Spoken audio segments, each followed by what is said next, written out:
Diplomacy cannot work, not because of President Trump, but because of the Iranian regime's ideology.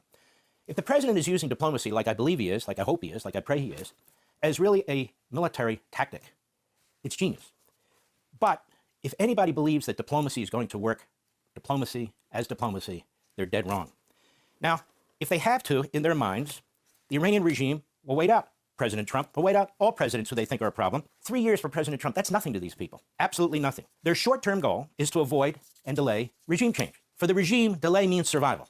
For our country, delay means it will be left to our children to deal with an Iranian regime that has tens of thousands of ballistic missiles, scores and scores of nuclear warheads, and a rebirth through consolidation of power internally and subsidies and support from China, Russia, North Korea, and others. A utter human disaster for the Iranian people and the rest of the world, particularly since Iran has never been weaker.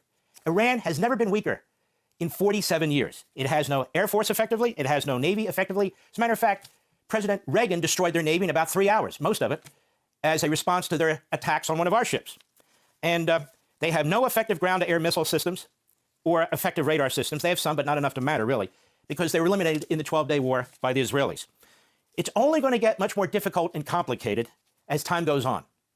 It's going to get worse. And the truth is, it would be utterly irresponsible and immoral for us, this generation, we, to leave to our children and grandchildren, the next generations, for them to deal with it. And how are they going to deal with it as the Iranian regime builds up?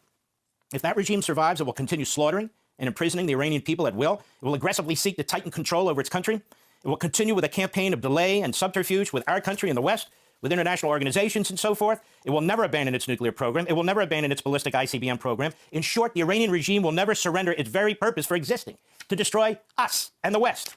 Again, it's a 7th century barbaric Islamist regime. It is a terror state. It is a death cult, and it believes God is on their side. The Western mindset is simply unwilling or incapable of getting its collective head around this. For the Iranian regime, negotiations and diplomacy are a means to an end, much like with the communists, the ends justify the means.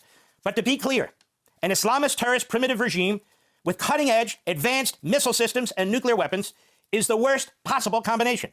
Any regime that is willing to murder 50,000 of its own people in a few days, and they'd be happy to murder 1 million of them, won't think twice before using an intercontinental ballistic missile with a nuclear warhead to attack the continental United States. I've been saying that we need to look at North Korea as an example of what negotiations and diplomacy do when you're dealing with a regime that uses negotiations and diplomacy to their advantage.